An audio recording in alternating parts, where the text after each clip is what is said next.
welcome to the Aaron Werner podcast on iCode Media. We've got our good friend, Dr. Joe DeLoach, tongue-tied Joe DeLoach, early in the morning for me. Coffee's kicking in. Back in this one was an interesting conversation. If you are practicing in the great state of California, you know that we like to have different requirements passed down on all of us, and there's a requirement that is just kicking into place this year in California regarding workplace violence and policies for workplace violence. And so I asked Joe, the expert in compliance, to say, hey, help me understand what we need to do, what this law is saying, so that we can be compliant, so that it doesn't feel onerous. Just help us dig through the weeds. We've talked multiple times on different topics in the podcast about how fear is really that big barrier, but when you know the rules of the game, you can play the game better and play it successfully. So happy to have Joe with PCS, Practice Compliance Solutions, to help us walk through this. And if you're not in California, Joe, correct me if I'm wrong, but I think you still should be paying attention to what we're going to talk about today, because it probably applies to where you're at, maybe not directly under this new law, but at least the topics. Yeah, well, there's obviously, California is not the only state with workplace violence. They just happen to be the only state that's taken formal action at this point. But, I could call them a trendsetter or a pain in the rump, whichever way you want to look at it. But, usually when California kicks off with something like this, it's going to catch on. Mm-hmm. So, yeah, if you're in Washington or Oregon, wait 90 days because you're going to have the same law. Y'all all compete with each other. But, we'll get into it in a minute. But this is not really a bad thing, and it's not a onerous piece of legislation. They may have taken it a little too far, which is common. But, this workplace violence thing is a real issue, as we'll find out. Yep. Perfect. So as we get into it, and I know, Joe, that to help us walk through, you shared some slides. So we'll talk through the slides. So if you're listening to this on the podcast, you should be good. If you are a visual learner and want to look at this, we'll put the link to the YouTube in the show notes so you can go back and follow along with the slides as we go. So Joe, I'm going to hand it over to you. I'll interrupt and ask some questions and clarify as we go. But let's jump into this. Okay. Let me...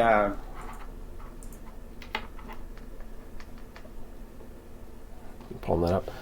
And while you're doing that, you made a comment that said workplace violence is real, and without violating anything that I'm not supposed to, we've had those challenges in our own office alone. In fact, I had a stalker of a former employee that I had to have a restraining order put against and whatnot.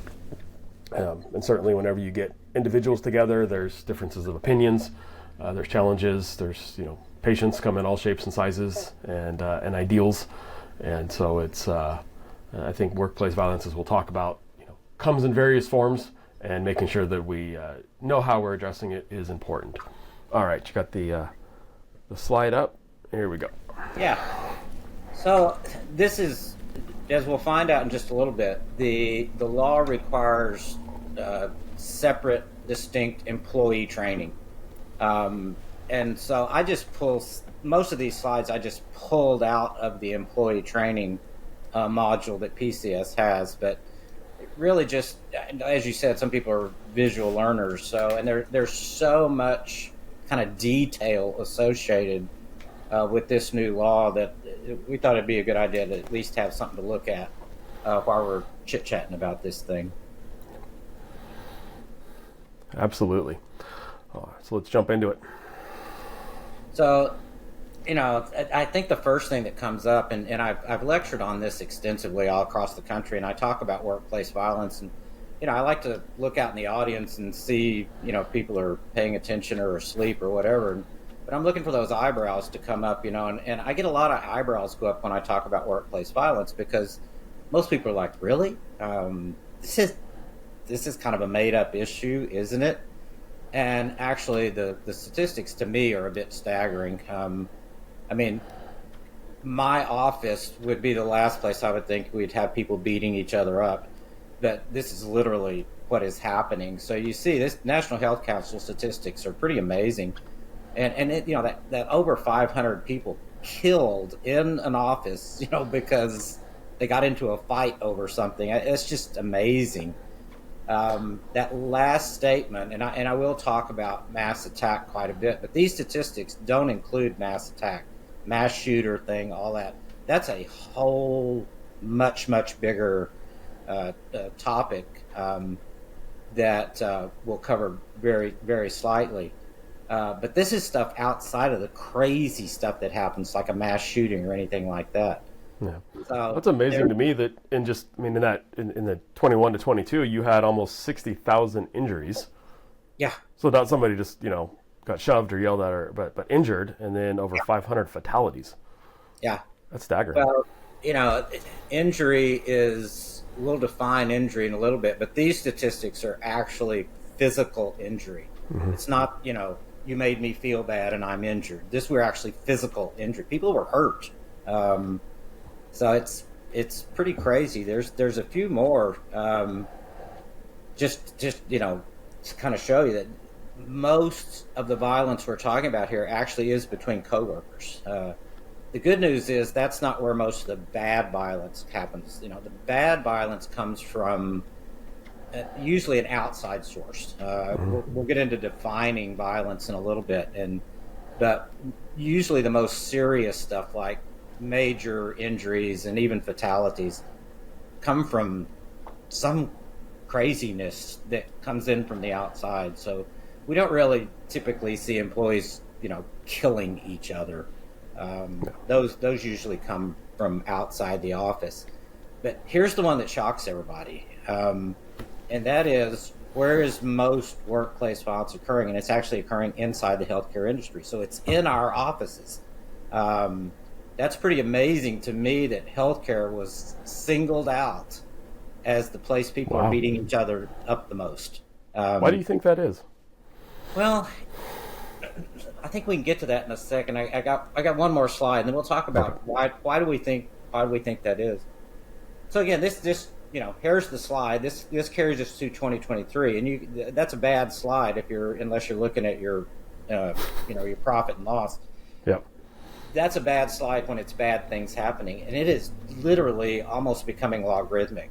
So the problem is escalating. So just a couple of things in background about where this really comes from. So it's like, who regulates it? And this is mainly OSHA. So we put Department of Labor, but you just remember OSHA is a subsection of the Department of Labor. And in California, it's Cal OSHA, as we know. So a lot of this regulation we're going to be talking about is actually going to be regulated by Cal OSHA. But when you're talking about violence against employees, you also get the HR people involved as well. So you've got EEOC involved. And then with this violence issue, one of probably the most troubling things we're going to start seeing is the civil liability. So you have people that are injured on the job have actionable rights, and those are going to end up in civil courts, where we're either going to, as we were talking about settling earlier, so we're either going to settle or we're going to unfortunately not let this go to some jury that awards some crazy amount of money. But that's who's regulating this whole thing. So this is the one that probably everybody wants to know right from the start, and is, am I liable for violence in my office? And the answer is yes and no. It's much like other compliance arenas. It's like, can I really get a $250,000 fine from HIPAA, even though I've had all my stuff and I just missed one? No, that's not the way it works in compliance, and it's not going to work that way here. But where you can definitely be liable is if you're not following the law. So there is an innate, it's called a general duty clause, and it comes from OSHA, and it says that employers have a legal obligation to protect their employees. And if there's, the reason they called it a general duty clause is because there were no laws like what we're getting ready to look at right now. It was kind of a generic statement of, you have a right, you have an obligation to protect them. Well, now we have very specifics on how you have to protect them. So we'll show you what those are in just a little bit. Here's the other interesting one. I don't know how many staff members will be watching this podcast, but you are civilly liable for beating someone else up, whether it's on the job or on the street. So there is, people that get involved with this type of thing can end up with civil problems. You hurt somebody, you physically harm them, heaven forbid you kill them. There's laws that say you can't do that. So your employer can't protect people that go outside the law. Mm-hmm. So, I mean, yes, just a very, very good question. And that's what the heck is going on? Yeah. And to answer that, I mean, we've been looking into this for quite some time. So I had part of this list already compiled from some different areas. And so these are not, some of this is kind of my take on other people's opinion. And then a lot of this comes from like Psychology Today and stuff. And I mean, the big question, why is society so mad? And we're seeing this out, this obviously is a social issue outside of the workplace as well. Yep. People are just upset right now. And so why is that? And a little bit of how that, translates to why healthcare is such a commonly hit area. And so, people can have their own opinions. I'm not presenting this as fact. This is just what other people are saying the problem is. And right at the top of the list is social media. And, I've said that at all. I mean, cowards hide behind a keyboard. Yep. And social media has given people the ability to be nasty and get away with it, basically. So that's number one. Then a lot of people love to say the media is involved, and personally, I would say absolutely, I think that's true. But I took this quote. It was an anonymous COO of a large network news company, but they wouldn't say who it was, probably because they'd fire him. But this was his quote, and it says there's great money to be made in pitting people against each other. So obviously, I think the media stirs the pot for sure on this stuff. But then we get into what I think really are the kind of core issues of, well, why are we upset to begin with? And part of it is uncertainty. I mean, there's just a huge amount of people that are scared about the future, what's going to happen, the environment. It's like all these things that people are very passionately concerned about, legitimately, a lot of them. And there just doesn't seem to be a lot of answers out there for them. That really leads to anxiety, which, interesting enough, the Psychology Today called it the new drug. So that is interesting. Anxiety is almost your body's response to say, what's going on here. So that's become the new drug. The other interesting thing that I thought was in there was they said basically the degenerating health of society. And they're talking about physical health here. Mm-hmm. And they made the comment that it's even in the healthy. Well, this gets into, a whole nother issue of, what we're doing to our bodies with toxins and bad food and bad medicines and, totally different topic completely. But they do say it's part of it because our bodies probably are not operating the way they should. The next two really are the main issues, though. The main driving forces of why people are not happy. And part of it is what I think I should be getting is not what I'm getting. Whether that be my parking spot, my wages, how you greet me in the morning. I mean, we can just go through this list of anticipated treatment. And when that's not happening anymore, it's not so much, and I don't want to get into, when Grandpa grew up, people didn't act this way, but there is a big difference in people respond to not having their wishes fulfilled, where it used to be you just said, okay, I'll go do something else or I'll figure out a way to deal with it. It doesn't happen that way anymore. And I think the last one is probably one of the major things driving all this, and that is, and I don't want to get into politics at all, but I mean, nobody can deny that we live in a world of extremism and extreme ideology. And when you look at the statistics on what are the issues that cause people to hit each other or scream at each other in office, vast majority of all of them are related to either politics or religion. So there's the two kind of buzz topics that will really get people incited. Yeah. So the last two. Yeah. Oh, sorry, jump in. I'd say the last two points on here, the two bullet points for those who aren't visualizing it, but politics and religion, I think that's easy to visualize. But the lack of anticipated but unfulfilled support, so lack of my expectations not being met, is interesting. And I only hit on that this morning because yesterday I had a couple of staff members who were upset, and it dawned on me that the words they used to express their upset with their other coworkers was the word should. You know, she should be doing this, she should be doing that, this should happen, that shouldn't be happening. And when I made them rephrase their complaints and got rid of the word should, the anxiety level in the room calmed down. But it was interesting that I had this just yesterday, you know, calming down one coworker over another because of unmet expectations. Yeah. It's a huge problem, you know, and it goes off into, you know, how do you keep your staff happy? You know, that in my HR lecture, I talk about, you know, the old phrase, mom ain't happy, no one's happy. And I just substitute staff. Staff, yeah. It's like if staff ain't happy, no one's happy. Your patients aren't, you aren't. Yep. So, you know, that's not my area of expertise, because I'm one of these hardcore people that says, you know, come do your job and I'll pay you on Friday. And if you don't, I won't pay you. And that's not even legal. But you know, I'm just a hardcore, I guess, old school, that I just expect everybody to do their job and not complain. But that's not reality anymore.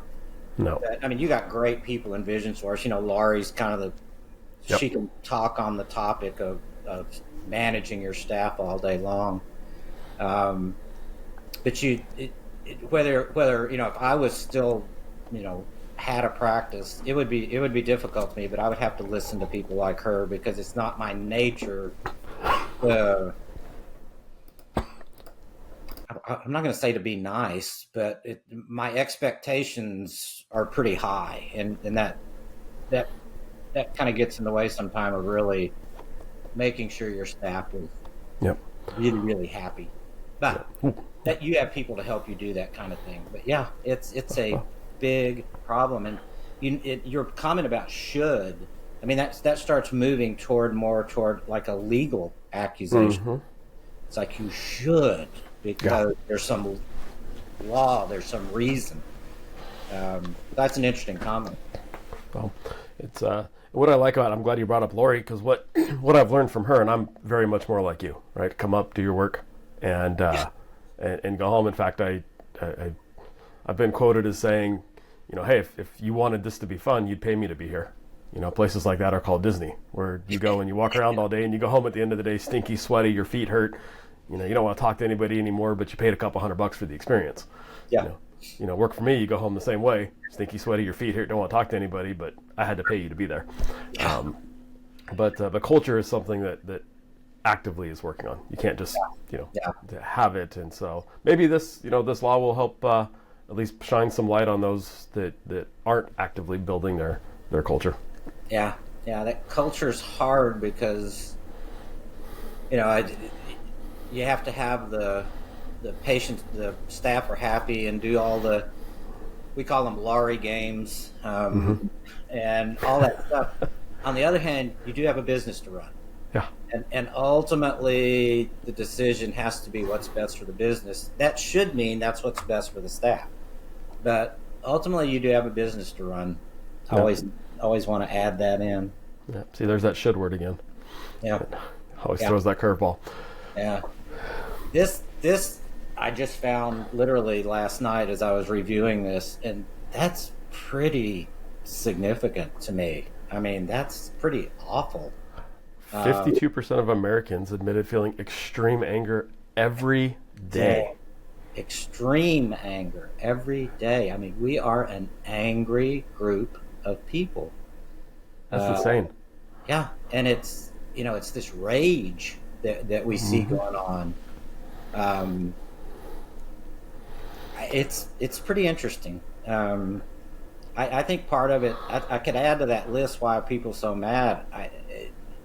I think we see more madness when you stuff 22 million people in 1 square mile, and of course that's happening all over the country where population density is just so heavy. That in and of itself brings problems, but also it fuels some of this diversity and ideology stuff. It's of course not everybody can go move to the country, so Nope. have some place. But That was a pretty damning statement to me that we have so many mad people out there.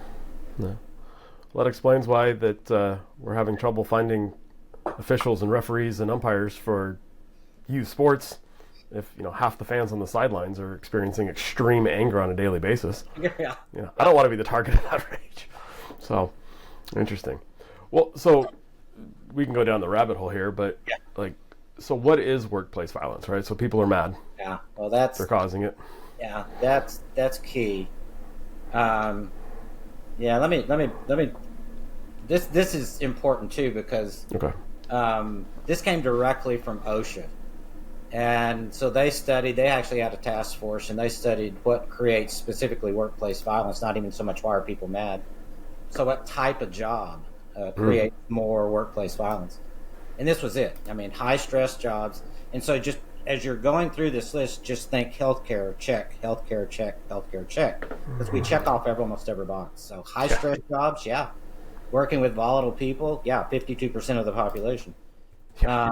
Exchange of money, yes. Workplaces conducive to discussing religion and politics. Well, that's, I would think, almost any business, but certainly if you have office situations or where people are sitting around and have time to talk, those topics come up. The only one we don't check off is workplaces with alcohol, and maybe we should, I don't know, but maybe that would be the answer if we... Maybe that'll help calm us down. Yeah. But it's... You talk about regarding religion and politics, but I think that I've found it even difficult, or increasingly more difficult. A patient with diabetes who's got diabetic retinopathy, who's clearly overweight. That's a challenging discussion to have that I don't think it was as challenging 10, 20 years ago. Yeah. Right. You've got to navigate a whole social construct through there. Yeah. And then let alone talk about eating well. Well, am I vegan? Am I pescatarian? Am I, what can you get down? So it's, I think religion and politics, social norms being the social discussion has almost become its own religion. True. Yeah, it's interesting because we rightfully have dramatically moved optometry away from a vision-only profession. When you move into a medical arena, I mean, everything gets more complicated. Yeah. Everything we do, are the practices, the protocols, the discussions with people, with patients, as you were saying. I mean, it's put us into the realm of real medicine, and that's a high-stress situation for sure. Yeah. Well, combine that with retail, because we've got our opticals and everything else. It's complicated. Here was OSHA which said is basically the smoking time bomb. And this is back to that you haven't fulfilled my expectations thing. So you have wronged me. And that is, interestingly enough, that BJ actually does electron embezzlement, which a whole bunch of people have heard. And that's one of the number one reasons people steal from you as well. So they're mad at you. And to get back at you, they'll steal from you because you owe them for something you didn't do for them. So that goes over into that as well. So back to your question, the definition. So the one good thing, or one of the good things I think this law has done is it's really started to define some stuff. So if you just said violence, well, that's a pretty generic term. And the definition is that they have adopted is fairly generic as well. But the key here is violence does not have to result in injury. So violence can be both threatened, it can be verbal, and it can be physical, and it's still considered violence because it can harm the person. So they were smart enough to know when they use things like another word that's very broad that we have to define that one too. So they actually broke out harm as well and gave us 4 kind of broad examples as well. But, we can have stress without physical injury. We can have psychological trauma. So you made me feel bad. And I don't want to underplay that by saying that, but, that's part of it.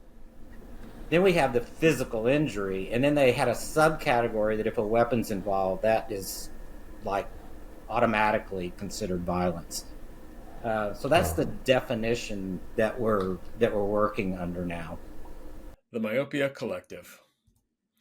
CooperVision and the AOA have partnered in a groundbreaking initiative to change the way optometrists in the U.S. treat children with myopia. The purpose of the Myopia Collective is to rally the profession of optometry and its allies to interrupt the status quo and elevate the new standard of care for children with myopia. Every individual is encouraged to become a member of the collective. By joining, you commit to taking action to help slow the progression of myopia in children. You'll receive updates and information about the collective and its work in the fight against myopia, gain access to educational opportunities and resources offered by the collective, and hear from change agents, the ambassador optometrists selected to serve as advocates for community and policy change that facilitates the mission of the collective.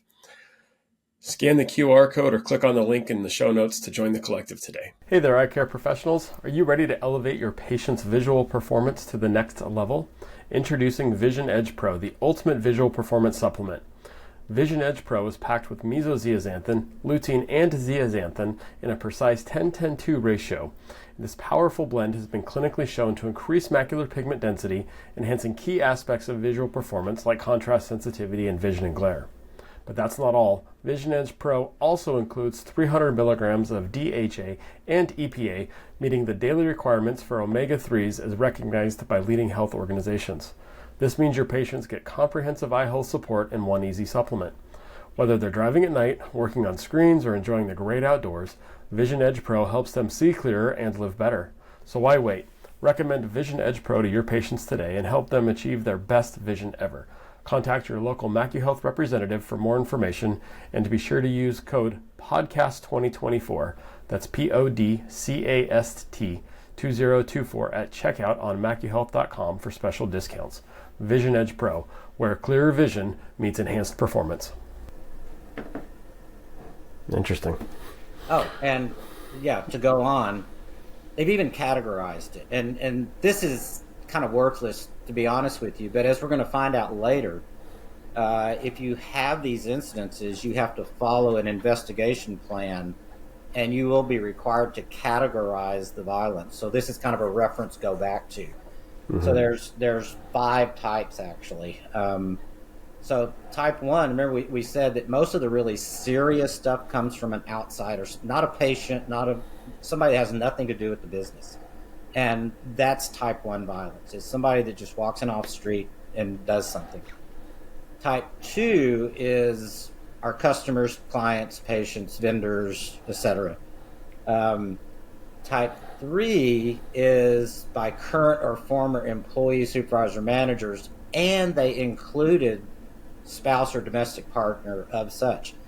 That's interesting because I remember one of the kind of this was not filed as workplace violence. It was actually filed as a racial discrimination suit. But it was actually brought by the husband of the office manager who worked there, who got fired. So he was the one directing the game. And I don't think that's terribly uncommon.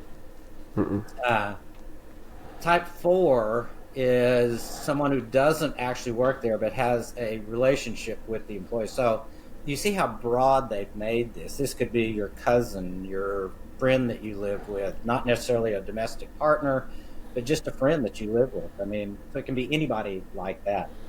But just recently they added the 5th, and here it is again. And they actually gave it a name this time, and it's called ideological violence. And it's the result of extreme ideological, religious, or political positions. And we know that is a huge driving Yep. force behind a lot of this. So that type of violence, and we've had several cases of this, it usually starts with a benign discussion.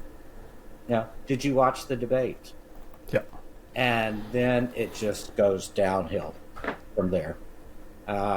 So in one case, we had physical violence, people punching each other, which started literally as, who are you going to vote for? So, how do you stop that in the office? On the one hand, you don't have the ability to censor freedom of speech. On the other hand, you can have very strong recommendations in your office that these kinds of discussions probably don't have a place in the office. Take them to happy hour. Mm-hmm. But around here, we have a job to do, and our job doesn't involve arguing about your political views. Yep. Eyeballs don't have politics. This is some specific examples they cite, and you see how broad this gets. So any kind of physical force. But intimidation is, well, that's about as generic as you can get. I mean, you made me afraid, you made me worried, you made me anxious, you scared me, whatever. And some of these times, these comments are benign, but they're not benign to somebody else. And so it's like, well, I'll get down to sexual harassment because it's kind of the same story. Stalking, that's kind of weird. But they've been, harassment is its own issue, and it's massive and huge, but they've thrown harassment into the arena of violence as well. And maybe justifiably, but this is, the main ones here are this hostile work environment bullying. It's just being mean to people. Mm-hmm. And now that's basically being classified as workplace violence as well. So we have to be very careful. And then this threat thing. And this is where you can get in trouble because sometimes these are just, funny discussions or, benign discussions. Or I didn't really mean I was going to hit you, but it's the interpretation of the other person that matters. And so you just have to be really, really careful about how you conduct yourself. Yep. And then, mass attack is the worst, obviously. And I think maybe I don't know if I have anything on that specifically or not. I don't think so. I will say that PCS has a training program on mass attack. Now, if you don't know the term mass attack, you know the term mass shooter. Mm-hmm. But it doesn't have to be a gun. I mean, we've had, bombs, knives, lots of things where people have injured a whole bunch of people. So we adopted the term mass attack. We have a whole separate training program on how you respond to that, how do you prepare for it in your office, et cetera, et cetera. So it's in the hazard program as well, for reference. And I'll add that my office is a very safe place. We're in a very nice community, but other than the mass attack, I've had every single one of these things happen over the time, and I mean, I had a stalker, right, that I had to have I mentioned earlier, of a former employee. I've had plenty of threats, most of them, where I'm going to sue you, or I'm going to come back and throw a rock through your window. Yeah. Type of deal. We even had a police chase. Cops were chasing down a suspected or a gang member suspected of ordering the hits on other gang members, and the guy happened to run into our front door, and giant brawl in the back to take the guy down. Right, so you don't know what you're expecting. What we learned from all of it is just to be prepared and to have the conversation ahead of time. Was super helpful. I think some people still have this misconception that everything we're talking about here, happens if your office happens to be in a, more violent part of town, or maybe a lower income part of town where there may be more, crime and stuff. Most of this violence that we're talking about, if it's wrapped around ideological extremism, is going to happen more in your office than in the, some other part of town. So, I think some people Yeah. No one is immune from this stuff. You are very correct. Absolutely. No. And we put an effort out to hire the best people, but I that brings in a whole diverse group of employees. So I run the entire gamut of individuals, right, and identities, which is fantastic. But it also means you're mixing lots of different ideologies and individuals and backgrounds. Well, and that, again, I think that was one of the comments before, is with diversity brings more of this differences of opinion. And that's part, I was asked years ago, because some states required diversity inclusion training. Training, yep. And so I was asked to put something together. And I mean, that's a tough one to put together. And the other two partners wouldn't do it, so I got stuck with it. But it was an incredibly enlightening experience, because I think our concept of what diversity is totally different. Diversity is not, having some percentage check off of employees, or, it's really just appreciating everyone's opinion, and accepting that. And, how do we all get along when we obviously are not going to think the same on everything? That's a great deal of it. And that really has nothing to do with black, white, green, red, or whatever, male, female. It's just differences of people. And the main thing with diversity is, how do we accept each other? So we ended up with a training program on diversity, inclusion, and equity, and that's in our package as well. Yep. But we're trying to cover these bases of, how do I deal with these issues that, I didn't have to deal with in 1980 when I went into practice. But we do now. Yep. Do now.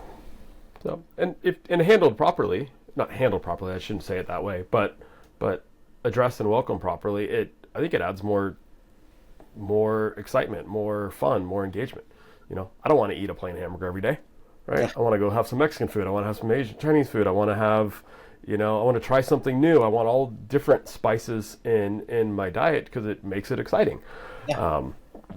And understanding different people's background and what they bring to the table and new experiences, that's pretty cool. But you have to be in an environment where you can be accepting of something different without having to agree. You just appreciate the differences. Yeah, we went into one practice, and they do staff meetings once a month, and each month there was probably 30 employees, and they had a diverse mix, as a lot of people do. But each month, they, like, if there's 3 or 4 Latinos in a practice, they would be assigned lunch, and so they would bring their culturally oriented meal to the staff meeting. The next month, it may have been, 3 of the Vietnamese, and I thought that was pretty cool. That is cool. That's the way you embrace diversity, as opposed to thinking, oh, I need to hire one more male because my ratio's off. That's just not really what's going on. Well, that's genius to embrace it over food, because it's really hard to be upset when you're eating good food. Yeah, other than food fights. Yeah. Oh, golly. So what else we got? Okay, so we ready to get into this thing? Yeah, let's jump in. Okay. So we kind of, I even have to admit, even PCS got caught off a little bit off guard on this, because this has been an extremely confusing piece of legislation. So I thought I'd tell you a little of the background so you kind of appreciate where it comes from. And that may explain where you're getting one answer from somebody and another answer from somebody else, and blah, blah. So the origins of workplace violence in California go back to Title 8, Section 3 through 42. And that was written over 20 years ago. And the title of it is for healthcare workers. Well, as in most of these laws, you've got to really read the whole dadgum law, or you don't get it, and you miss that. So that particular law defined healthcare worker, and it defined a healthcare worker as a hospital or a facility where a patient stays for more than 24 hours. That excluded a huge most of the healthcare arena, to be honest with you. All the private practicing doctors, all that, they were excluded from that law. So OSHA, on the other hand, has always said that we need a workplace violence policy, but it was not anything spelled out. And we've had that in our hazard policy forever. And so that's been there, that we're that's that general duty clause thing we talked about that we've all been under forever. All employers are. But there weren't any like specific, you have to have this form and that. It was just more of a generic idea. So the next bill that came along, and the one that's in the limelight right now, is SB 553. And it created what we call the California Workplace Prevention Plan. The problem there is, in the heading of that bill, in parentheses, it says non-healthcare workers. So now we're going, but this doesn't apply to healthcare. Yeah. Well, that's where the confusion came from. But if you had to dig around into this thing to realize that they were using exactly the same definition of healthcare worker as was found in Section 3342 long ago. So in other words, they're saying hospitals already have their program they have to apply to. We're now going to create something that everyone has to apply to. So that non-healthcare worker thing really threw everybody off. So they set down policies for how you have to do all this. The interesting thing is it almost mirrors 3342. So what they're asking everyone to do is very, very similar to what they've asked the hospitals and those kind of situations to do for 2 decades. So that's kind of the history. And I think why a lot of us, including myself, were a bit confused over this law. End of discussion on history. It does apply to every employer in the state of California. There are a few exceptions, but none of them would apply to a practicing doctor. It's basically you have to have a business where you go in, lock the door, and no one else ever shows up, and then you leave and lock the door. Because the only thing you can do is hit yourself, I suppose. But the exceptions would never apply to a optometrist or any other doctor in the state of California. So, yes, everyone is under SB 553 or 533 now. That's the background. So what exactly does the law require? Well, as I said from the beginning, it's not that onerous once you get down to it. And if you have some help with it from good compliance people, it's really not hard at all. The first thing they require is a workplace violence assessment. The way to think about that is if you think back to HIPAA. So HIPAA says you have to have a security risk assessment. You have to walk around your office and say, that window's not secure, this router is really not very complex, so et cetera, et cetera. We leave paper records laying around all day long. These are our risk assessment for privacy. They're asking you to do the same thing regarding violence. So it may be things like security of the building. Do you really have locks? And it's like, really? People don't have locks? Yeah. One of my friends in East Texas doesn't have a lock on his office door. He lives across the street and has a lot of guns. So I don't think he's worried. But, do you have an alarm? Do you have an alarm on your office? Et cetera, et cetera. So I don't think it's near as extensive as the HIPAA security risk assessment. But they're just asking you to look around and see, are there things here that promote a violent situation? Background checks. Do I do background checks or not? Do I actually have a recommendation that we keep our ideological opinions at happy hour instead of on the office? Those types of things. Yeah. Then, like every other of these programs, somebody has to be in charge. And so here we have another person, and they've designated that the workplace violence compliance officer. So they're the one in charge of this whole thing. For smaller offices, we would recommend that still be the doctor. I mean, it's your baby. And I Yep. don't think I'd be handing it off. These things, when we get into the how you have to do the incident investigation, this is not something you need to hand off to Mary the optician. No disrespect to Mary the optician, but these are complex situations to resolve. So smaller practices probably should be you. Larger practices, maybe one of the doctors, unless you have a fairly high-level administrator that could handle this type of thing. So then you have to have this policy. They also confuse things here because they actually call it an emergency action plan, which actually is something else inside OSHA. But they also said that this policy has to reside outside other policies related to hazard. So where we used to have our violence prevention just inside the hazard manual, it now has to be a standalone policy. So that's the way we set it up.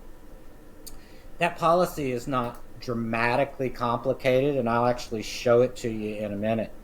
But it basically just says, how can you report your concerns? How do we investigate those? And very detailed instructions on use of what they call the incidents logs, which I'll go over in just a little bit. You also have, in most all other cases here, you have a non-retaliation. You cannot retaliate. Even if an employee comes in and says, Mary made me feel bad, and I think that's workforce violence, you can't go, Mary, that's stupid. And I don't think you deserve a bonus next week. Or as a matter of fact, you're kind of a pain. Let's just get rid of you. You can't retaliate for these people bringing concerns to you about anything, and certainly not workplace violence. And then there is a strong training program that has to go along with the staff in this way. So that's pretty much it. And you can develop all this yourself, but we certainly have developed all of it already. There are specific requirements of the training program. One, I think I get into this into a minute. Yeah. Let me tell you about this incident log, because this thing is rather massive. So the reporting mechanism is pretty significant and spelled out in detail. The other thing, remember, we said from the beginning, this is not just if somebody gets hurt. This is if someone comes in and says, I'm stressed out completely because Mary the optician is making my life miserable. That's now workplace violence, and that has to be investigated. And the investigation may say no, or it may say yes, but it's a whole process you have to go to, and it's spelled out in this incident log program, which it's not that big a deal. Hopefully you don't have to deal with this that much. No, but as I'm thinking about that, though, and maybe we get into this, and maybe it's you get into it should you have to do it, but in that situation, hey, Mary's stressing me out, right, and it's beyond just regular stress, handling that investigation should be handled appropriately, because you don't want to escalate and throw gasoline on what's a small little fire and turn it into something raging. Yeah. Which is probably why it's important that you have the right person as the compliance officer for it. Right? Yeah, I personally probably would not choose myself to be the compliance officer in my practice, because much like you, my tolerance level probably is not very high, but that's the kind of person you need. You need a communicator, because significant numbers of all these issues, and even beyond workplace violence, just other HR issues in your office, it's due to poor communication. It's due to people not knowing how to talk to each other. Yep. We finally developed a policy inside PCS that if we hit any kind of issue that starts smelling of argument, we do not allow email correspondence, because all of us hide behind the computer, the keyboard, whether we know it or not. So these are live discussions that have to be had with people, and we have to respect their feelings as much as we possibly can. I always throw that caveat in. You still always have a practice to run. Mm-hmm. So sometimes it comes to that. But a lot of it, is just talking through it. And sometimes talking through the person that's concerned ends the problem. Yep. And sometimes maybe you have to go talk to Mary the optician as well. And, it's a real process. It's very similar to the mandated process regarding like harassment, where you have to investigate, interview, form of an opinion, decide what you're going to do, follow up. I mean, that's what they're asking you to do with workplace violence as well. Yep. So, very cool. Lots of documentation. Yeah. And that's it. You're just having to follow up. They do require training. They were very nice. They specified exactly when you have to do it, and it's upon initial hire and annually. So it's just like OSHA. It's just like OSHA. OSHA training on initial hire. And as a matter of fact, we ran into this the other day, and we spell it out very clearly. OSHA actually says that the employee cannot conduct a function of their job until they complete training. So literally, it's like day one or even day one before they actually start. What you really need to do is bring them in and go through all training and just get that out of the way. But OSHA says you have to. They didn't say that in this law, but my recommendation for all training, HIPAA training, all of it, is before they actually ever do anything, get the training out of the way. And then it has to repeat annually. Yeah. Well, we found, so two things here that we found. One is usually when we hire somebody, they need to give 2 weeks notice wherever else they're at. And so a lot of the training can be done virtual. Yeah. And so we'll have them do it before their official start. I mean, obviously I'm paying them, but before their start date, right? So that way it's been done. It's out of the way. I've checked the box. Yeah. But then we just find, we meet weekly as an office for an hour, and we just find that we pace out the different trainings between all of them and go through it and laugh about how obnoxious it is together. But sometimes things will come up during the trainings that then we can discuss as a team, and it doesn't feel like we're just getting beat down by the compliance officer, but it helps us to get things, everybody on the same page. Yeah, I get those emails a lot. We had a staff meeting, and the staff asked this, and this, and it's like, wow, I never even thought about that question. So we get to kind of investigate and answer a lot of this stuff because staff were back there using their brain and thinking. And it develops that communication that you addressed earlier, that if we can have open lines of communication, a lot of this doesn't ever boil up to the surface. Yeah.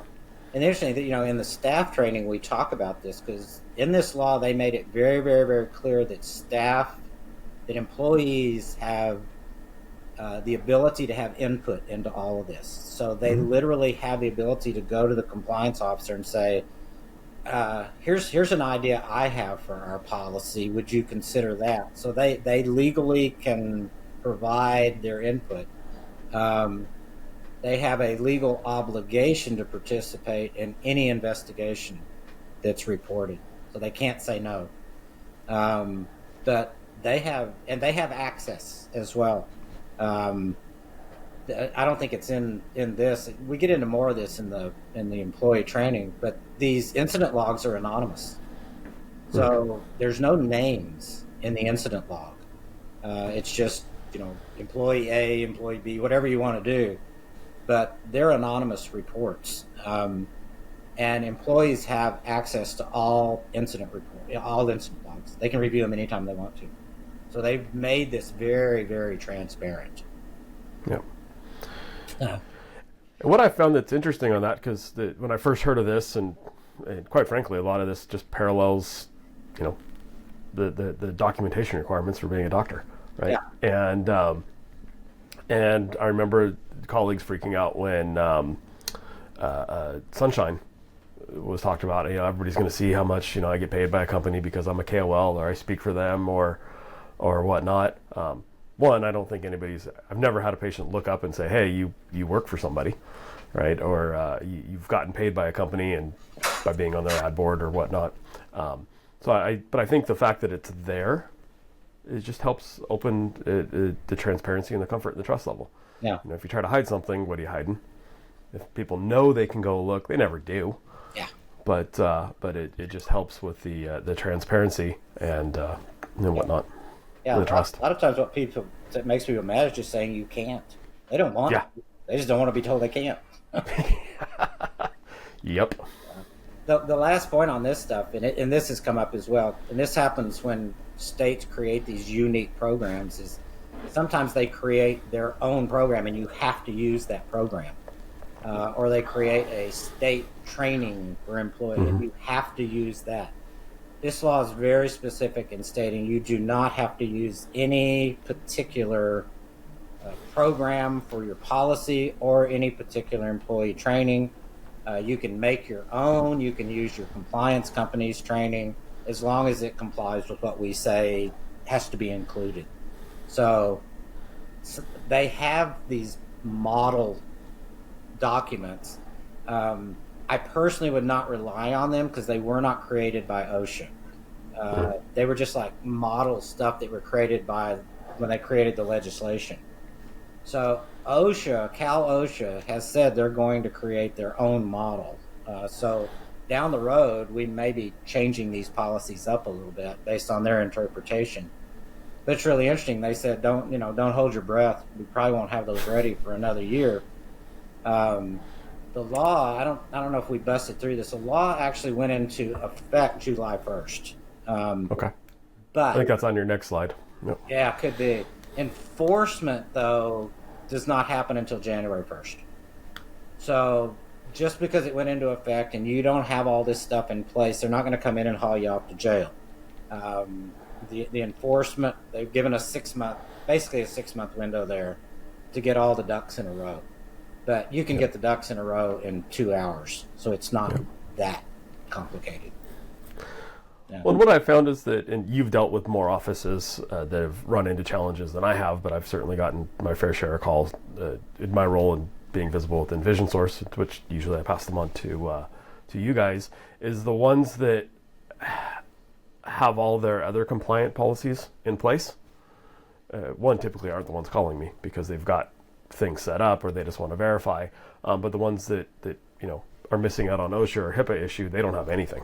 Yeah. And so it's the ones who stay on top of it, who engage with you guys, or who are very self-motivated to do it all themselves, are in a good place. It's the ones that, hey, it'll never happen to me. I'm going to bury my head in the sand. And I don't mean to be disrespectful to colleagues, but pull your head out of the sand, right? If you've got things lined up, you're safe, you're protected, you're good to go. It's when you don't that everything feels like it's falling down on top of you. Yeah, and we get thought that way. How many people really get in trouble with HIPAA? Small number, but it's 100% if it's you. But this kind of issue is going to, I believe, be more commonplace than what people think, because of what we talked about in the beginning. We're in a high anxiety, stressed out, mad society, and this is going to be a far more reportable compliance problem than potentially anything else we're dealing with. It's very parallel to HR, which is just, a terrible area. But this is pretty easy to comply with. I think I had maybe a couple of things that we have 2 more slides. Yep. But no one's exempt. Yeah, I'm not trying to scare. To be honest with you, the fines are not that big a deal. The big deal is the civil liability, because those fines are not great. No. And they've actually tagged, just to remind everybody what willful neglect means. That means you know about this law and you do nothing about it. That's willful neglect. That's like, or you should know about the law, right? In your role, right? Should has been defined, as. I guess what I'm saying is if you're a practice owner in the state of California or a business owner in the state of California, you're expected to. You're expected. You're expected to be know the law. So saying I didn't know that isn't a defense. That's the thing. The way it used to be, the wording used to be would have cause to, and that was just too gray of an area where they could come back and go, well, gee, I didn't know. And basically when they said should, they removed ignorance as an excuse. Yep. So the fines are pretty bad. But honestly, I think those fines will dwarf in comparison to an office that does nothing about this and then gets hit by an employee saying, someone done me wrong, and you did nothing about it, and here we go. So this is going to be in the courts. There's no doubt about it, which is sad. Well, when there's money to be made by an individual and by a lawyer, right? I see it very similar to a lot of the HR it is. lawsuits, right? And where, you violated the law knowingly or not, right? I feel like I did wrong. And it's the one case we had when we sent back our policy manual, it went away because we had it and we followed our policy and somebody just didn't like it. But had I not had a manual and not followed the manual, I'd have been done for. Yeah. So I see this very similar. It's extremely similar. Outside of HR, it is very uncommon for someone to get in trouble who has made any kind of reasonable attempt to comply with the law. And I don't want to let anybody off the hook here at all. But if you halfway try to be in compliant with HIPAA or some of these other things, you may still get tagged, but it's not, they literally go, well, you tried to some degree. HR laws just don't seem to follow that same line of logic. If you've got nothing in the and I agree. To me, this is should be in the HR program. We'll probably put it over there as well too. But these get into emotions and expectations and extremism. HR is just a really problematic area, but the only way you can even begin to protect yourself is have some really, really good legal policies in place on how I do things, and as you said, abide by them. Yeah. That's one of the major areas people get in trouble. Is they're like, well, I have this 42-page employee handbook, but in this situation, I totally went against my own policy. Well, sorry, you have to follow your policies. Oh. Very cool. So we've law went into effect. We've got until January 1st to put it into effect. So if we want to do it on our own, this has been very helpful.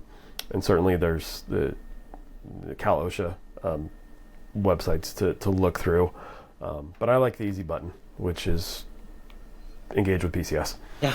And well, I got enough on my plate. I don't need to worry. Make sure I dotted every I and crossed all my T on developing a policy. Yeah, I use that Staples company, their easy button commercial. I have that in so many lectures because that's what we've attempted to do, is create an easy button for this whole thing.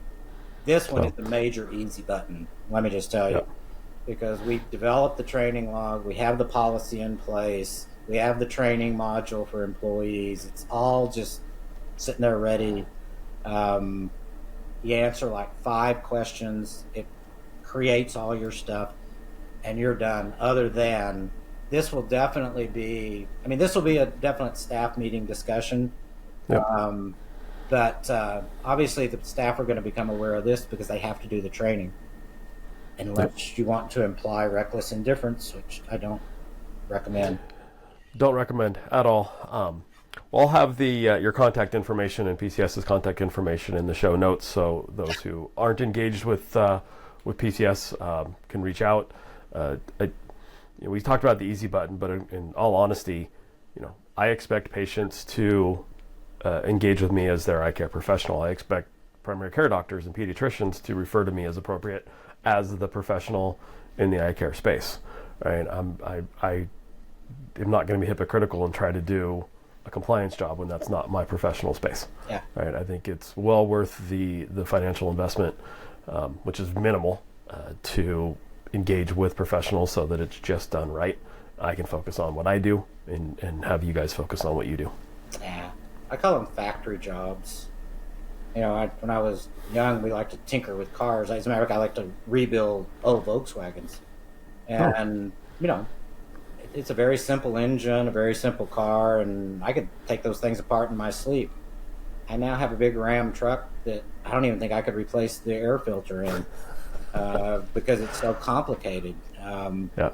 So you're right. I mean, I hack some people off sometimes. Say you just got to remember your OD degree did not come with a JD degree, a degree in business, and a degree in marketing, much less a degree in healthcare compliance. So outsource, outsource the things you're not an expert at. It's well worth the money.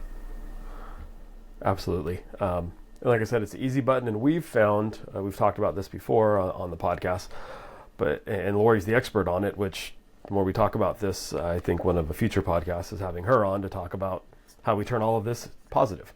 Because developing a culture of communication, developing a culture of I don't have to necessarily agree with what you're feeling and how you see the world, but I have to accept it. Yeah. And I have to appreciate that that's how you see it. Yeah. And that's a very positive thing, and collectively we have better outcomes. Yeah. Dealing with patients the same way. I can lecture a person all day long about taking glaucoma drops if they're not going to take them until I meet them where they're at and get on the same level. I'm not helping them. So, I mean, the knee-jerk response in mine as well, because we just knee-jerk everything. Oh God, here comes another law. The knee-jerk to this is, here's one more daggum thing I have to do, and why do I have to use this incident log and all that? You're right. This one is a major positive spin for employees. Yeah. Because all you're going to do is go to them and say, we're going to do something that helps protect you. I mean, It's an easy one to spin positive. Absolutely. And the number one complaint that I hear from my colleagues, that I have as well, is employees, right? It's I think every business would be wonderful if we didn't have to deal with the employees and all the different challenges that can come with that. Yeah. Right. And then if I can get rid of customers, that'd be even better. But we've got both, and developing a culture where it's you're not just employee friendly, but it's a positive place for them to come to. Helps with retention, helps them want to do a better job, helps them engage more, which are all positive things that we want. Yeah. So yeah, I think that like you, my knee-jerk reaction is something else coming back from Sacramento, which there's a lot of fun stuff that comes from them. But every cloud has its silver lining, and I think this one's a pretty good silver lining. Yeah, yeah. And like I said, if you work with someone like us, it's not hard. This one's really not that hard. So, awesome. Well, Joe, as always, I appreciate your time and expertise and helping us walk through something that initially felt more onerous than it looks like it is. Appreciate you and your team's time in diving into the weeds and then developing the programs so that we can just do what we need to do and what we want to do, which is take care of patients. Yeah. I mean, I'll just, since you brought it up, I'll just add, because we were talking about in the beginning, I mean, if we have PCS clients listening, all of these, all the training, the forms, the incident log, all that's going to be loaded probably by the end of the day. So Perfect. When you log in to your dashboard, you're going to see these things pop up in the hazard program as a separate tag. And everything will be there for you. So it's not hard. Awesome. We like the easy button. So you guys do good with that. All right. Always good to talk to you. We could talk all day probably, but we could. But everybody who's on the treadmill is waiting for us to stop talking so they can end their workout. No. So we'll let them go. And again, appreciate it. And we will talk to you next time. Okay, man. Bye.